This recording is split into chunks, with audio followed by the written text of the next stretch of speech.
Najprej bi vam rad pokazal primerjavo med uporabo rezalne motike Anke in pa nihajne motike Pepe. Potem bomo pogledali še ostala orodja.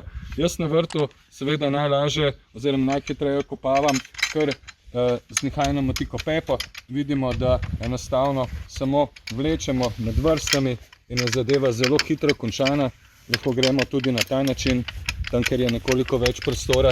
Nihajna motika Pepa dela pač na dva načina, ali vlečemo naravnost po vrsti nazaj, lahko samo takole spodrežemo plevel in pri nas pravzaprav, če gledamo tukaj med papriko, to delamo na približno 10-14 dni in se zelo hitro znebimo plevela. Na ta način okopavamo tudi 7 do 10 krat hitreje kot z navadno motiko. No, tukaj je pa še primer potem tega medvrstnega prostora. Tukaj imam nizko, dolgo vigno in vidimo, da potem pa nadaljujemo za kirurško natančno okopavanje med vrtinami, ker ni dovolj prostora, uporabimo rezalno motiko Anka, ki zelo lepo vidimo okopava okrog solate in pa ostalih vrtnin. Zemlja, ki je nekoliko težja, pa seveda okopavamo na vsakih 14 dni, lahko tudi bolj pogosto, tudi po vsakem močnejšem nalivu, če je dežja veliko, in na ta način sproščamo v tla več zraka, ni plevela, rastline pa so bolj zdrave. Zdaj pa nadaljujemo še z ostalim orodjem. Naslednje orodje, ki ga predstavljam, je ročna freza Mici in pa nihajna motika Pepa. Vidim, da imata obe orodji približno isto delovno širino, kar je seveda dobro. Zdaj, kdaj uporabljamo nihajno motiko Pepo ali ročno frezo Mici 12?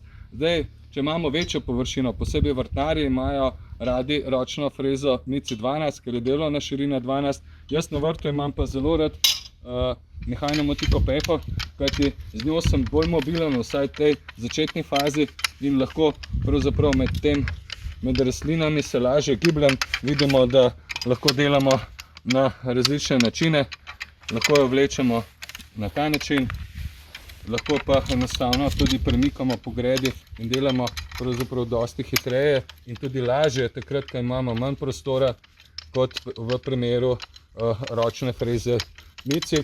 Ročna freza Mici je tudi zelo uporabna, ampak če pogledamo, enostavno jo ne moremo toliko manevrirati. Tam, kjer imamo pa dovolj prostora, recimo med paprikami, jo lahko pa zelo enostavno samo potegnemo, vozimo, in vsi tisti, ki imate težave, recimo s križem, jaz stojim tukaj zelo v pokončni drži, enostavno delate. Zelo enostavno delate tudi z nihajno motiko Pepo.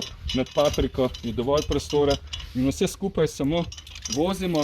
In še ena prednost, tam, kjer imate mogoče malo bolj zbito zemljo, ta kolešček vam drobi zemljo v drobno grudičasto strukturo in takrat, ko pripravljate gredo in želite samo zrhljati tla, ki jih predhodno pripravite z ruskimi vilami, pa je ročna freza Mici 12 ali širša izvedba zelo priročna, kajti potegnete samo po celi gredi in potem tudi zrhljate tla.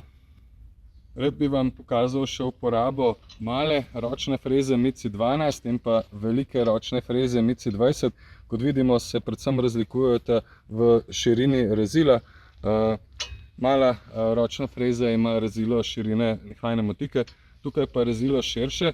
Jaz rad posebej sem nekoliko močnejši, rad uporabljam veliko ročno frezo Mici 20 v trajnih nasadih.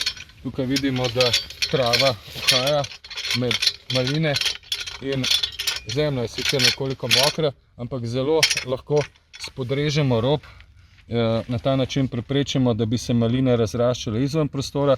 Seveda pa tu veliko ročno frezo uporabljajo tudi tisti, ki imajo nasad krompirja, predvsem takrat, ko se krompir še ne pride iz zemlje, ko je plevel na brazdi, takrat ravno ta velika ročna freza se lepo vrti, jo enostavno vozimo, orodja ni treba dvigati in takrat pravzaprav zelo lepo sprodeže plevel, ki je prišel iz zemlje. Drugače je zelo uporabna tudi v vinogradu, takrat, ko enostavno čistimo medvrstni prostor, uporabno je tudi v sadovnjaku. Vsi, ki imate nekoliko manj moči za delo, pa seveda lahko uporabljate malo ročno frezo Mici 12. Namen rabe podoben, bolj izrazito pride prav tudi v zelenjavnem vrtu. Ko gledamo veliko in malo ročno frezo mici, pa naj povem, da veliko ročno frezo mici zelo radi uporabljajo tudi v nasadih koruze, se pravi tam, kjer so večji nasadi, in pa tudi vrtnarji. Posebej nekaj smo jih prodali tudi že v druge države, jih zelo radi uporabljajo v medvrstnem prostoru, tam, kjer imajo širše sejeno papriko, paradižnik in druge vrtnine in na ta način zelo hitro in učinkovito okopavajo.